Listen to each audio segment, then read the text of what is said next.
Shalom Bapak Ibu Saudara yang kekasih di dalam Yesus Kristus. Apa kabar semuanya? Saya percaya bahwa kita semua dalam keadaan yang baik, tak kurang suatu apapun. Karena Tuhan kita Tuhan yang dahsyat, Tuhan yang luar biasa, yang selalu menyertai, memelihara hidup kita. Dan tidak terasa kita sudah berada di minggu terakhir bulan Maret. Beberapa hari lagi kita akan masuk ke bulan April.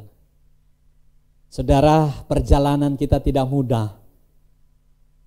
Perjalanan kita hari-hari ini penuh dengan tantangan.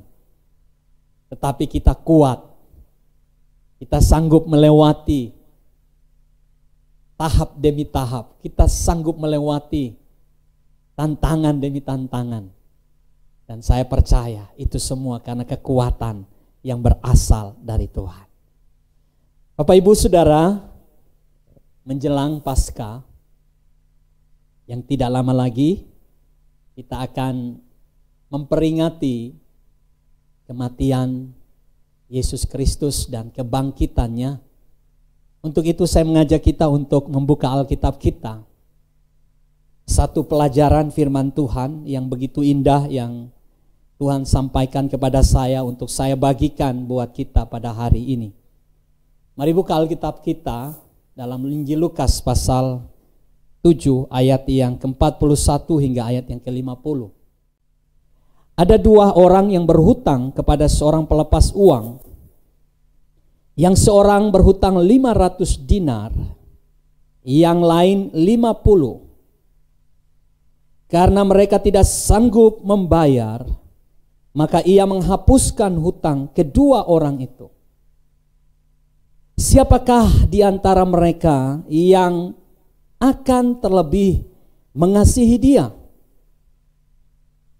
Jawab Simon, aku kira dia yang paling banyak dihapuskan hutangnya. Kata Yesus kepadanya, betul pendapatmu. Dan sambil berpaling kepada perempuan itu, ia berkata kepada Simon, engkau lihat perempuan ini?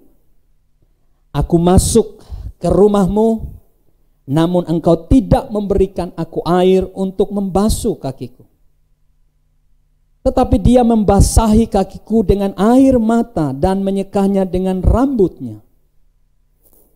Engkau tidak mencium aku, tetapi sejak aku masuk, ia tiada henti-hentinya mencium kakiku. Engkau tidak meminyaki kepalaku dengan minyak, tetapi dia meminyaki kakiku dengan minyak wangi. Sebab itu aku berkata kepadamu, dosanya yang banyak itu telah diampuni. Sebab ia telah banyak berbuat kasih. Tetapi orang yang sedikit diampuni, sedikit juga ia berbuat kasih. Lalu ia berkata kepada perempuan itu, dosamu telah diampuni. Dan mereka yang duduk makan bersama dia berpikir dalam hati mereka, siapakah ia ini sehingga ia dapat mengampuni dosa? Tetapi Yesus berkata kepada perempuan ini, imanmu telah menyelamatkan engkau, pergilah dengan selamat. Tema kita hari ini adalah ekspresi kasih. Bagaimana kita bersama-sama belajar, bagaimana kita mengekspresikan kasih kita. Mungkin hari ini Bapak Ibu Saudara sudah sangat paham apa itu kasih. Bahkan kalau saya bertanya apa definisi kasih, maka Bapak Ibu akan dengan cepat memberikan definisi yang Bapak Ibu pahami selama ini tentang kasih.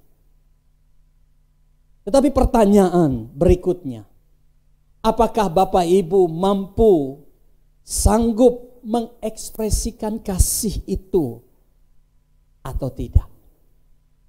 Mungkin juga Bapak Ibu berkata, saya sanggup, saya mampu, saya bisa. Saya sudah jadi orang Kristen bertahun-tahun, saya sudah jadi hamba Tuhan, saya sudah melayani Tuhan. Dan pertanyaan terakhir, bagaimana ekspresi kasih yang Bapak Ibu telah berikan itu kepada Tuhan dan kepada sesama. Banyak orang tahu tentang kasih. Banyak orang mungkin sudah melakukan kasih.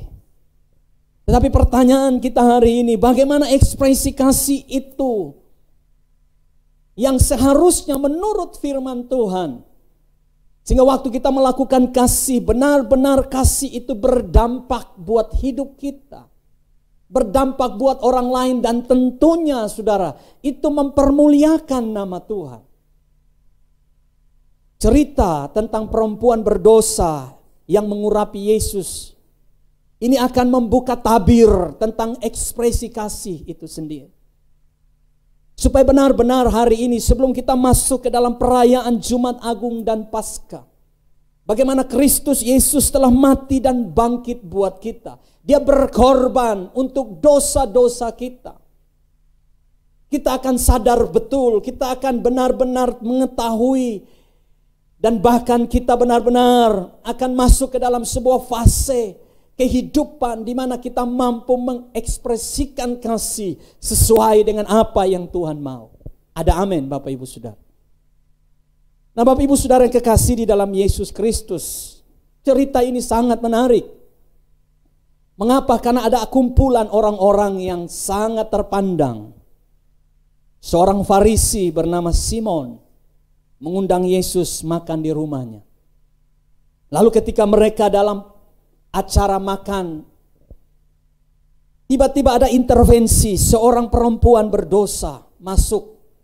Ya, tidak tahu dari mana datangnya, tanpa ketuk pintu, menerobos masuk ke rumah Simon itu, dan kemudian tepat di hadapan Yesus, dia melakukan hal-hal yang tidak harus dilakukan antara seorang perempuan dan seorang laki-laki pada budaya Israel. Apalagi dia seorang yang berdosa. Sangat tidak dimungkinkan orang yang berdosa bisa dekat dengan seorang rabi, karena itu akan menajiskan rabi itu. Apalagi yang punya rumah adalah seorang Farisi, saudara. Ini sesuatu yang tidak mungkin. Tetapi ini begitu dahsyat, saudara, bahwa perempuan ini rela menerobos semua adat, tradisi, dan ajaran agama pada waktu itu untuk melakukan sesuatu di mana dia mengekspresikan kasihnya kepada Yesus. Nah saudara, ketika hal itu terjadi, Simon, orang Farisi yang terpandang itu, menjadi galau, saudara. Dan dia kemudian bercakap-cakap dengan Yesus. Ketika orang Farisi yang mengundang Yesus melihat hal itu, ia berkata dalam hatinya, jika ia ini nabi, tentu ia tahu siapakah dan orang apakah perempuan yang menjamahnya ini. Tentu ia tahu bahwa perempuan itu adalah seorang berdosa. Saudara, Simon ini menyadari bahwa ini adalah suatu kesalahan yang fatal, bahwa yang menjamah Yesus itu adalah seorang berdosa. Saya katakan tadi, mustahil, tidak mungkin. Karena hal itu sangat dilarang, saudara. Tapi perempuan ini memutuskan untuk melakukan. Dia mengekspresikan kasihnya melewati batas-batas yang dilarang oleh ketentuan-ketentuan adat istiadat yang berlaku pada masa itu. Bahkan ajaran Taurat pun, saudara, kalau saudara perhatikan, ini pun dilanggar oleh perempuan ini. Karena dia mau ekspresikan kasihnya. Lalu Yesus membuat sebuah perumpamaan bahwa ada dua orang yang berhutang. Satu itu 500 dinar, yang satunya adalah 50 dinar. Tetapi kemudian kedua orang yang berhutang ini, orang yang seharusnya mereka bayar hutangnya, tetapi orang itu mengampuni mereka dan membebaskan mereka dari hutangnya. Lalu Yesus bertanya kepada Simon, siapa yang paling beruntung? Siapa yang paling bahagia? Tentunya Simon tahu bahwa orang yang banyak hutangnya. Tentunya yang 500 dinar ini. Lalu masuklah Yesus kepada perempuan yang berdosa itu. Saudara, setiap kita seperti wanita ini. Saya dan saudara adalah orang yang berdosa. Bahkan firman Tuhan katakan tidak ada dosa besar dan dosa kecil. Tidak ada ukuran di dalam dosa. Itu sebabnya saudara, kita telah dikandung ibu kita. Kita telah mewarisi yang namanya dosa keturunan. Dosa warisan. Sampai hari ini. Tetapi syukur kepada Tuhan. Bahwa oleh karena Kristus Yesus. Dia mengampuni dosa kita. Dia membebaskan kita dari semua pelanggaran kita. Dia menanggung semuanya itu. Yang harus saya dan saudara tanggung. Yang harus saya dan saudara mati karena pelanggaran kita. Tapi dia menggantikan kita untuk mati buat kita, saudara. Sehingga pada hari ini saya dan saudara bebas dari semua pelanggaran. Semua utang-utang karena dosa kita. Kita menjadi orang yang merdeka. Kita menjadi anak Tuhan. Kita menjadi kekasih Tuhan. Itu semua karena Yesus. Untuk itu saudara, mari belajar dari perempuan ini. Bagaimana dia menyadari bahwa dirinya berdosa. Dia berhadapan dengan Yesus. Dan dia tahu bahwa Yesus seorang rabi, seorang guru. Bahkan lebih daripada itu, Yesus adalah Tuhan yang sanggup untuk melepaskan dia dari segala dosanya. Untuk itu dia datang, dia melewati batas-batas tradisi, bahkan aturan-aturan agama. Dia menerobos itu. Untuk apa saudara? Untuk mengekspresikan kasih. Ini radikal sekali saudara. Kalau kita cinta seseorang, maka kita akan radikal untuk mengekspresikan kasih kita. Saudara, radikal yang saya maksud dalam batas-batas firman Tuhan. Jangan saudara, Pastor Adi bilang radikal mengekspresikan cinta. Akhirnya yang muda-muda tangkap ini saudara salah mempraktekkan. Akhirnya saudara bisa married by accident. Ya. Sudah hamil dulu baru nikah. Bukan seperti itu. Pacaran saudara dengan gaya pacaran dunia, bukan maksud seperti itu. Nanti kita belajar ekspresi yang bagaimana yang Tuhan terima. Nah saudara, saya menantang saudara hari ini. Saya ingin kita belajar dari perempuan ini. Sampai Yesus harus membandingkan Simon dan perempuan ini. Bagaimana perempuan ini radikal di dalam mengekspresikan kasihnya kepada Tuhan. Yang pertama saudara, ekspresi kasih yang pertama. Saudara perhatikan di dalam ayat yang keempat. Dan sambil berpaling kepada perempuan itu, ia berkata kepada Simon, engkau lihat perempuan ini? Artinya Yesus ingin berkata, Simon, belajarlah dari perempuan ini. Engkau ahli Taurat, engkau kenal kebenaran, tetapi engkau tidak punya ekspresi kasih yang aku kehendaki. Lihat perempuan ini, belajar dari dia. Hari ini saya dan saudara kita belajar sama-sama. Yang pertama saudara lihat, aku masuk ke rumahmu, namun engkau tidak memberikan aku air untuk membasuh kakiku. Air untuk membasuh kakiku. Yang pertama, ekspresi kasih adalah berbicara tentang kerendahan hati. Saudara, ketika saudara mengekspresikan kasih, itu harus di dalamnya ada kerendahan hati. Ada orang yang buat kasih, tetapi di dalam kesombongan, saudara. Kamu tahu tidak, kemarin saya bantu ini loh. Saya bantu ya, berikan sembako. Kemarin saya bantu ini loh. Saya belikan dia motor. Saya belikan dia mobil. Itu saudara, itu kasih yang didasari oleh kesombongan. Saudara, membasuh kaki itu pekerjaan seorang budak, seorang yang telah dibeli oleh tuannya. Jadi saudara, di Israel, kalau tuannya pulang dari luar mau masuk ke rumah, saudara, sudah ada tempat pembasuhan. Karena daerah Israel itu padang, saudara, debu, sehingga harus ada tempat pembasuhan di mana para hamba atau budak itu wajib harus membasuh kaki tuannya sebelum tuannya masuk ke dalam rumah. Tetapi Simon tidak melakukan itu kepada Yesus.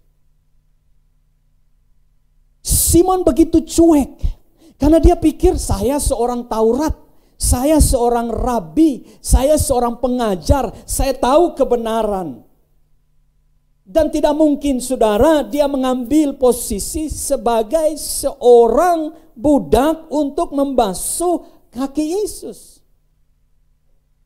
Berarti Simon ini adalah seorang yang sombong. Dia undang Yesus makan, saudara, itu adalah perbuatan kasih. Tetapi ketika Yesus datang, dia tidak membasuh kaki Yesus. Itu berarti Simon sedang mengekspresikan kasihnya, tetapi di dalam kesombongan.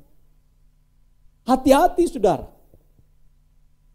Wanita ini, perempuan ini, saudara, membasuh kaki Yesus.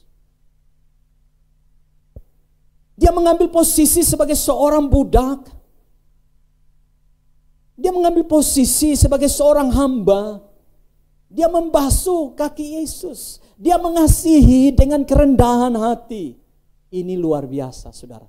Mengasihi dengan kerendahan hati. Itu tidak mudah. Kalau seorang istri melayani keluarganya, melayani suami, anak-anaknya. Kalau istrinya rendah hati, saudara, dia nggak banyak comel. Kalian anak-anak tidak tahu, mama ini capek. Dia bilang kepada suami, kamu hanya di kantor duduk-duduk. Kamu tahu tidak, dari pagi saya sudah ngepel, dari pagi saya sudah cuci, dari pagi saya sudah ini. Saya capek. Saudara, itu ekspresi menolong, membantu, tetapi dalam kesombongan. Sudahlah, nggak usah bantu orang itu, memang itu dia orangnya seperti itu, kepala batu. Untuk apa kita bantu orang itu? Saudara, itu ekspresi kasih di dalam kesombongan. Saudara, ekspresi kasih yaitu kita submission. Kalau kita sudah mendapatkan peran itu, dimanapun engkau suami, engkau istri, engkau anak-anak, marilah tunduk, marilah rendah hati. Tuhan katakan orang yang rendah hati akan ditinggikan Tuhan. Mungkin suamimu tidak puji engkau, mungkin istrimu tidak mengatakan engkau luar biasa, mungkin anak-anakmu tidak mengatakan oh engkau papa mama yang hebat, atau mungkin temanmu tidak berkata engkau sahabat yang luar biasa, engkau teman yang luar biasa. Tapi engkau mau melakukan di dalam kerendahan hati, tanpa pujian, tetapi itu semua mendapat penilaian di hadapan Tuhan. Tuhan melihat itu semua. Ada amin. Saudara, kerendahan hati dan kesombongan itu beda tipis. Saya rendah hati kok. Kalau orang yang sudah berkata rendah hati, itu berarti dia sombong. Dengan orang yang di atas, dia rendah hati. Dengan orang yang di bawah dia bisa tinggi hati. Ini orang yang sombong. Saudara, Simon begitu sombong. Saya punya rumah. Saya yang undang Yesus. Masa saya harus basuh kakinya? Mungkin hari ini engkau sedang beribadah. Engkau punya rumah. Engkau punya waktu. Engkau punya kuota. Engkau punya handphone. Tetapi ingat bahwa Yesus yang mengampunimu. Sehingga waktu kita datang beribadah, kita datang kepada Tuhan, ingat baik-baik, kita ini hanya debu. Satu hembusan nafas, ketika roh itu Tuhan ambil dari hidup kita, kita kembali ke debu. Saudara, tidak ada apa-apanya kita dibandingkan dengan Tuhan.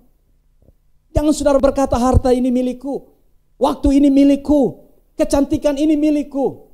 kegantengan ini milikku, kekuatan ini milikku, saudara. Itu namanya orang sombong. Ketika saudara melakukan kasih di dalam kesombongan, tidak akan pernah diterima oleh Tuhan. Ekspresi kasih itu harus dengan kerendahan hati. Orang mau peduli, kita tetap bersuka cita. Orang tidak peduli, kita tetap bersuka cita. Ada amin. Orang mau bilang terima kasih, kita tetap puji Tuhan. Orang mau bilang tidak terima kasih, kita tetap puji Tuhan. Anak Tuhan yang punya kasih dalam kerendahan hati, dia tidak terpengaruh dengan ucapan terima kasih, pujian dari orang lain ketika dia melakukan kasih. Memang saudara, ada orang yang gila pujian. Kalau tidak dipuji saudara, dia akan bilang, kenapa kamu tidak puji saya? Kalau tidak terima kasih, kenapa kamu tidak terima kasih? Saudara, kalau orang yang rendah hati, dia akan berkata, aku ini hamba. Aku hanya melakukan untuk Tuanku. Untuk hormat, untuk kemuliaan daripada Tuanku. Saudara, saya dan saudara melakukan kasih harus di dalam kerendahan hati. Ada amin?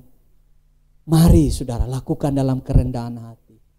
Mungkin hari ini engkau diberkati. Mungkin hari ini engkau sedang mengalami sesuatu yang luar biasa. Engkau mampu memberikan kasih. Lakukanlah dalam kerendahan hati. Dan yang kedua, Bapak Ibu Saudara, ini penting. Saudara perhatikan ayat yang berikut, ayat 45. Engkau tidak mencium aku, tetapi sejak aku masuk, saudara perhatikan, ia tiada henti-hentinya mencium. Apa saudara? Pipi? Jidat? Apa yang dicium? Kakiku. Wow. Saudara, sampai sini saya mau nangis. Orang tua kita sendiri saja kadang kita tidak cium kakinya. Saudara.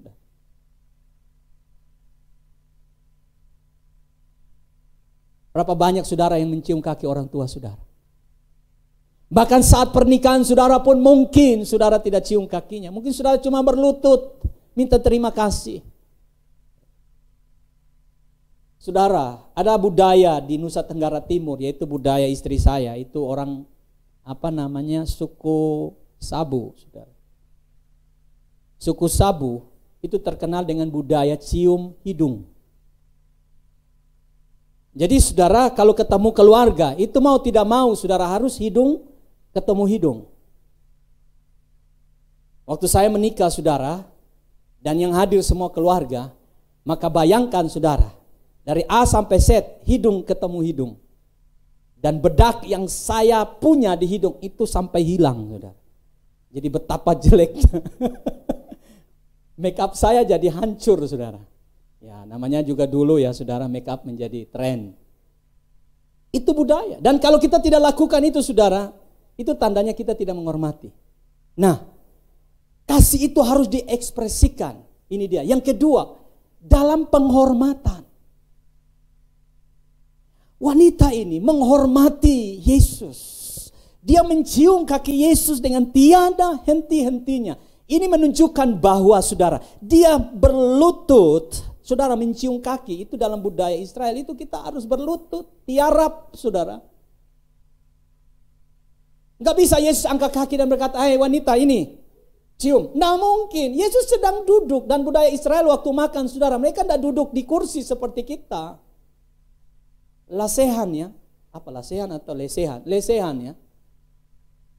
Kalau lasehan itu lay-lay. Lesehan. Jadi saudara, untuk mencium kaki Yesus, dia harus tertunduk tiarap.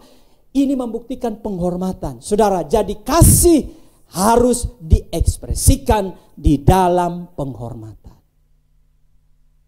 Saudara, jangan orang yang besar saja yang kita hormati. Jangan orang yang kaya saja kita hormati. Jangan orang yang punya kedudukan saja yang kita tunduk-tunduk dan kita berkata, Pak selamat pagi, Ibu selamat datang, Ibu cantik ya, Bapak luar biasa ya. Tapi kalau sama orang yang biasa, dede, kotornya. Saudara, itu bukan kasih. Kasih itu apapun level orang yang di depan kita.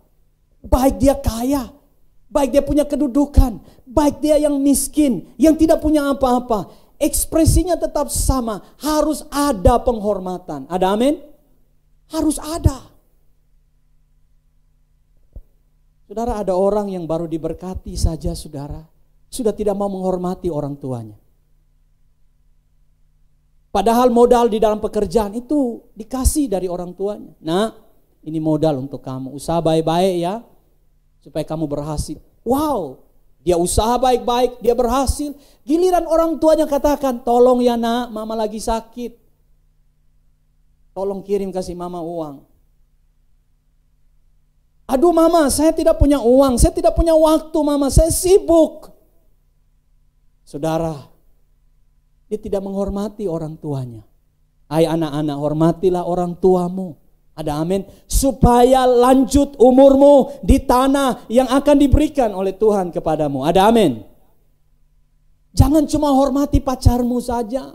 Kalau pacar telepon, langsung cepat angkat. Halo Hani, di mana engkau Hani? Saya rindu. Sudah makan belum Hani? Sudah mandi belum Hani? Sudah sikat gigi belum Hani? Terlalu. Kalau putus, cengeng 1 tahun, saudara. Keterlaluan kau Joni. Kau betul-betul Joni. Apa yang kurang daripadaku Joni? Kau lebih pilih Maria daripada aku. Aku lebih cantik dari dia. Kalau sudah putus pacar baru cari orang tua. Mama, aku diputuskan Joni mama. Tapi kalau orang tua telepon, saudara biarkan teleponnya berdering tanpa saudara angkat. Tapi kalau Joni yang telepon, biarpun di kamar mandi, saudara keluar dengan handuk, saudara angkat teleponnya. Halo Joni. Tapi kalau orang tua yang telepon, biarkan saja dulu. Besok baru saya telepon. Saudara, kasih itu ekspresi penghormatan. Ada amin. Yang hadir di dalam ibadah kita, saudara. Yang hadir di rumah kita. Yang hadir di keuangan kita. Yang hadir di bisnis kita. Yang hadir di studi kita. Yang hadir di masa depan kita. Ialah Yesus yang mengampuni kita. Yang telah mati buat kita. Dia raja di atas segala raja. Dia menguasai alam semesta ini. Maka patutlah ketika kita datang menghampiri dia dalam ibadah kita. Kita harus submission. Kita harus menundukkan diri. Dan kita harus menghormati kehadirannya. Makanya saudara, kalau jam ibadah, saudara harus menjadikan itu sebagai prioritas dalam hidupmu. Jam ibadah saudara harus jadikan itu. Jangan saudara sudah mau jam ibadah masih lambat-lambat saudara. Di tempat tidur masih enak, masih tarik selimut, melanjutkan mimpi. Sebentar mimpinya Dracula saudara.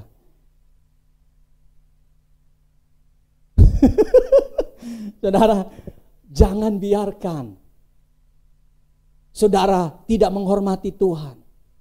Cara menghormati Tuhan, uang saudara. Jangan saudara berpikir ini uang saya. Memang saudara yang usaha, memang saudara yang cari, memang saudara yang usahakan. Tetapi berpikirlah dengan benar bahwa kalau bukan Tuhan yang menyertai saudara, kalau bukan Tuhan yang memberikan saudara kesehatan dan kekuatan, sia-sia. Jangan saudara berpikir, wah ini studi saya dapat A+. Ini karena saya. Lalu saudara mulai berbangga dan lupa Tuhan. Saudara pada waktu ibadah, pada waktu saudara mau melayani, tidak, saya mau belajar, besok ada ujian. Saudara hati-hati. Kita harus prioritaskan penghormatan kita kepada Tuhan. Waktu saudara tempatkan Tuhan, dengar baik. Waktu saudara tempatkan Tuhan di atas segala-galanya, saudara menghormati Tuhan di atas segala-galanya, dengar baik saudara. Tuhan akan menghormati saudara. Tuhan akan mengangkat saudara. Dan Tuhan akan memberikan yang terbaik dalam kehidupan saudara. Dan saudara akan dimuliakan kemanapun saudara pergi. Dia akan memproteksi hidup saudara. Apapun yang saudara lakukan, dibuat Tuhan berhasil. Ada amin. Ada kuasa dalam penghormatan saudara. Suami-suami, hormatilah istrimu.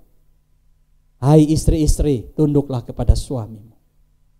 Anak-anak, hormati dan kasihilah orang tuamu. Karena itulah firman Tuhan. Ekspresi kasih ialah penghormatan. Yang terakhir, saudara, perhatikan ayat yang ke-46. Engkau tidak meminyaki kepalaku dengan minyak, tetapi dia meminyaki kakiku dengan apa, saudara? Minyak bimoli? Sangken? Sangken lagi, saudara. Apa minyaknya, saudara? Minyak wangi. Pasti mahal, saudara. Kalau namanya minyak wangi, pasti mahal. Ini bukan wangi-wangian, tapi minyak wangi, minyak narwastu, minyak yang mahal, saudara. Dan pasti satu-satunya yang dimiliki oleh perempuan ini. Jadi saudara, yang ketiga, ekspresi kasih itu adalah pengorbanan. Berkorban, saudara. Sampai kapan berkorban untuk melakukan kasih? Sampai kita berjumpa di sorga. Pak, kita berkorban terus, berkorban. Wah, enak dong Pak, orang yang menerima kasih, masa kita berkorban untuk dia? Loh, Tuhan sudah berkorban buat kita. Tapi kan Tuhan berkorban satu kali di kayu salib untuk selama-lamanya. Saya mau bilang begini, coba saudara gantikan dia. Mau dipukul, mau diludahi, mau dicambuk, mau ditombak, mau dimahkotai duri, mau dipaku, disalib. Mau enggak? Pasti saudara bilang enggak mau. Sakit, menderita. Itu yang Tuhan buat. Untuk mengekspresikan betapa cintanya dia sama kita, saudara. Dia rela tinggalkan surga. Untuk apa? Untuk cari, saudara. Saya mati buat kita. Itulah ekspresi kasih. Ada sacrifice, ada pengorbanan. Kalau engkau mengasihi dan belum sampai pada titik di mana engkau sakit, maka engkau belum menikmati apa itu kasih yang sesungguhnya. Ketika engkau berkata, Pak Pendeta, saya sudah buat yang terbaik buat istri saya, tapi dia tetap tidak menganggap apa-apa. Enggak apa-apa, tetap saja berkorban. Wah Pak, dia melonjak Pak, kita sudah buat yang terbaik, tapi dia masih seperti itu, tidak menganggap apa yang kita buat. Lakukan terus. Kalau dia itu adalah keluargamu, kasih itu pengorbanan. Ada yang kita lepas dari hidup kita. Yang dilepas oleh wanita ini adalah minyak wanginya. Kalau ada yang lebih mahal dari minyak wangi, pasti dia akan lepas. Hari ini saudara, jangan tahan pengorbanan itu. Kalau engkau mau mengekspresikan kasih, harus ada pengorbanan. Harus ada yang saudara lepas. Kalau engkau mau memberi bagi Tuhan, memang sakit saudara di masa-masa pandemi ini. Tetapi saya mau bilang, jangan tutup pemberianmu kepada Tuhan. Jangan pernah engkau tutup. Saat engkau tutup, Tuhan juga pasti bisa tutup apapun di dalam hidupmu. Tapi ketika engkau buka, engkau jadi bendahara yang baik, maka Tuhan punya sorga dan bumi. Resourcesnya tidak pernah berkurang. Sorga tidak pernah resesi. Sorga tidak pernah mengalami pandemi COVID. Sorga tidak pernah mengalami inflasi. Semua yang ada di sorga akan dicurahkan dalam kehidupan saudara. Pandemi hanya ujian. Apakah engkau setia? Apakah engkau taat? Apakah engkau sungguh-sungguh? Apakah engkau siap menabur atau tidak? Waktu engkau lakukan dalam kesetiaan, waktu engkau lakukan dalam ketaatan, waktu engkau lakukan dalam pengorbanan, waktu engkau memberi, maka percayalah, seperti Ishak di masa kelaparan dia menabur, seperti Ishak di masa kesusahan dia menabur. Firman Tuhan berkata, Ishak kemudian menuai, makin kaya, semakin kaya, dan dia menjadi orang yang sangat kaya. Mengapa saudara? Dia berani menabur di dalam masa kesukaran. Saya mau tantang seluruh jemaat Tuhan. Jangan pernah takut Saya alami berkat Tuhan luar biasa. Sekalipun saudara, saya mau berkata hari ini, saya bukan orang yang kaya. Tetapi proteksi dan perlindungan Tuhan dalam hidup kami ada sampai hari ini. Sukacita melimpah, itu yang penting. Ngapain saudara makan daging sapi, daging babi, daging ayam, berlimpah-limpah, tetapi tidak ada sukacitanya. Tidak ada damainya, tidak ada ketenangan, saudara. Itu yang susah didapat dari uang. Itu yang susah didapat dari popularitas. Itu yang susah didapat dari kedudukan. Ketenangan, sukacita, damai sejahtera bersumber dari satu pribadi, yaitu Yesus. Waktu engkau berkorban buat Yesus, karena engkau mengasihi Dia. Saya katakan kepada saudara, Tuhan itu tidak pernah lupa. Manusia bisa tutup mata atas saudara. Saya punya prinsip begini. Saya mau Tuhan selalu perhatikan saya dengan pemberian saya. Coba saudara berikan pemberian kepada orang. Pasti orang itu tidak akan lupa saudara. Amin. Dia ingat saudara, dalam doa pun dia ingat. Wah, betul ibu ini. Waktu saya susah dia tolong saya. Hanya orang yang jahat saja yang tidak ingat kebaikan saudara. Kalau saudara baik sama Tuhan, saudara berkorban sama Tuhan, Tuhan tidak pernah tutup mata. Saudara jadi prioritas pertolongannya Tuhan. Yang pertama, dengar baik. Waktu engkau tidak tutup mata dengan Tuhan, Tuhan menjadikan engkau prioritas dalam pertolongannya. Ada amin? Ini penting. Mari saudara, kita mengekspresikan kasih. Sebelum kita masuk ke dalam perayaan Jumat Agung, kita akan minum darah Tuhan dan tubuh Tuhan dengan roti dan anggur. Dan kita akan masuk ke dalam kebangkitan Tuhan pada hari yang ketiga. Di masa yang sulit ini, ubah cara ekspresi kita dalam mengasihi. Yang pertama, mari rendah hati. Susah rendah hati, tetap rendah hati. Walaupun engkau tinggi, tetap rendah hati. Walaupun engkau kaya, tetap rendah hati. Walaupun engkau cantik, tetap rendah hati. Walaupun engkau pintar, rendah hati. Hormatilah Tuhan. Hormatilah orang yang lebih tua daripadamu. Hormatilah orang yang mungkin secara status sosial tidak sama denganmu.